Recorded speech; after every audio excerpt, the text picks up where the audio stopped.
Today we're talking shotguns in Star Citizen to see which is best, so sit back, relax and let's have a proper blast. I remember a Bilbo comedy routine where he asked a man what's the best weapon for self-defense in a close quarters situation, and without hesitating for a second, the arms expert blurted out, "You need a shotgun. It's got a good spread. Further away you are, the more shit you hit. In fact, you got a problem over here, you ain't even gotta look, you just turn, wow, that's it! You ain't got a problem over here anymore." We're doing just that in this video, getting up close and personal to see which gun's shells are superior. We're using no attachments whatsoever to even the playing field. I have come here to chew bubblegum and kick ass, and I'm all out of bubblegum. Starting off with the BR2 shotgun, a pump-action 12-gauge manufacturer by the popular bearing apply technology. If you've done mercenary or FPS bounties around Stanton, you're sure to have seen a ton of these all around. The BR2 was first introduced as a military-only weapon, but since the weapon testers steering the manufacturing of the shotgun loved it so much and expressed their desires to own one themselves, they made it available to the general public. This semi-automatic shotgun can deliver a serious punch due to its high fire rate and incredible stopping power, making it an ideal choice for both defensive and offensive situations. What I like most about the BR2 is the fire rate, short reload time and stability. It has very little recoil, especially for a shotgun. What I don't like is the unreliable firepower at any range over 10 meters.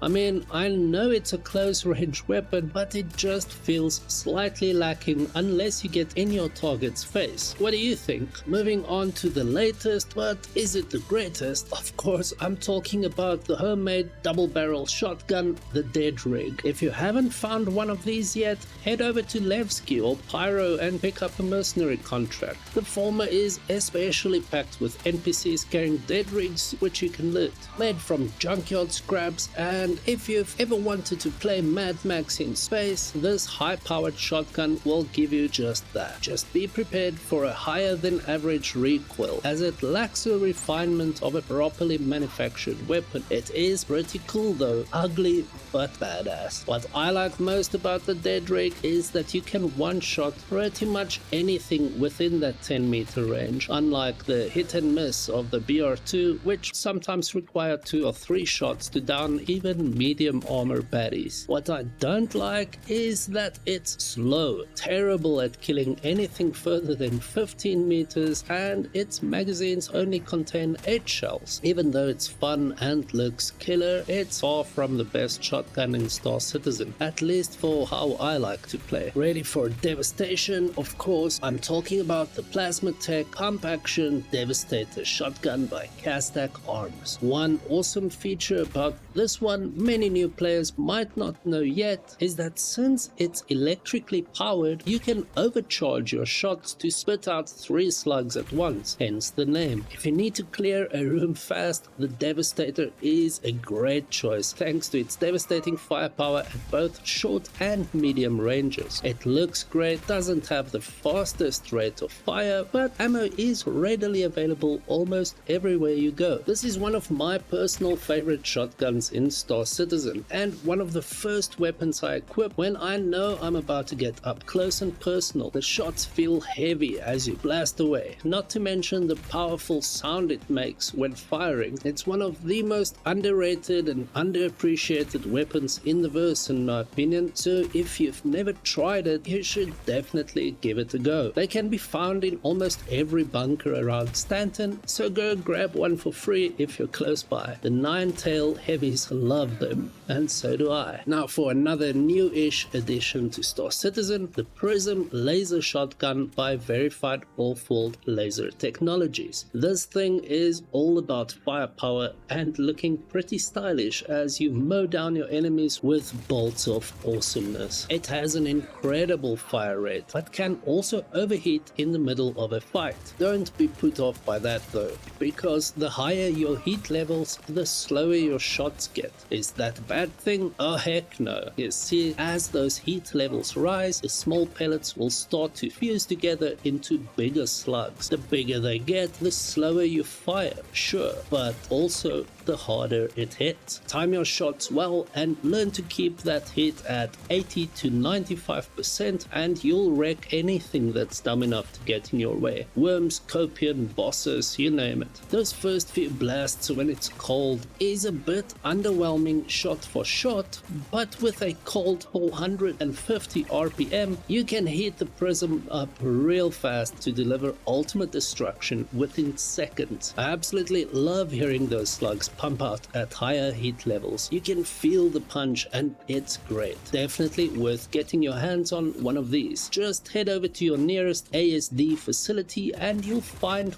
quite a few without spending a single credit. Another fast firing favorite of Stanton's security forces that can easily be found all over Stanton is the R97 semi-automatic 12 gauge shotgun by Gemini. The coolest part about this weapon is its two fire modes, single focus mode and semi-auto spread mode, the former extending your effective range to 35 meters and the latter shortening it to 15, though I found it to perform best at around the 12 meter mark. This is the Empire's personal defense weapon of choice for a reason, but I don't see too many players rocking these. I like it because of how sleek it looks, how powerful the ballistics feel as you fire, as well as how much ammo it carries. 18 slugs per magazine combined with 150 RPM is not bad at all. It does lack in firepower compared to most other shotguns, but I use my R97 quite a bit because it just feels right.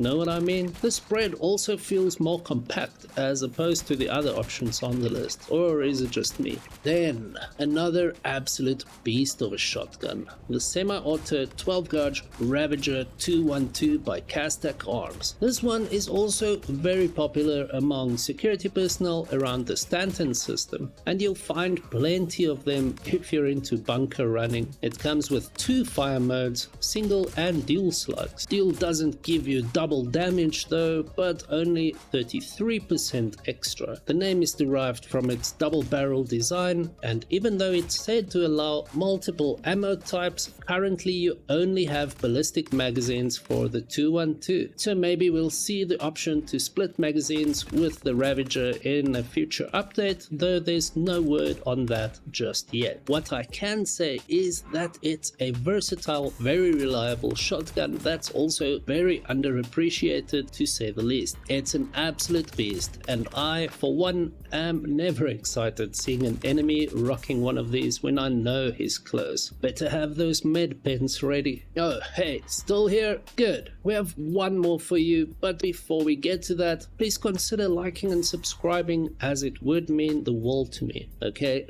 With that out of the way, the only size 1 on the list, the new TripleDown shotgun pistol, aka the Negotiator or Triple Threat. I added this one here since I didn't include it in our best pistols in Star Citizen video, so here we are. Gray's Market is known for turning scrap into epicness, and this weapon is no different. A triple barrel bolt action shotgun pistol that's absolutely devastating at close range.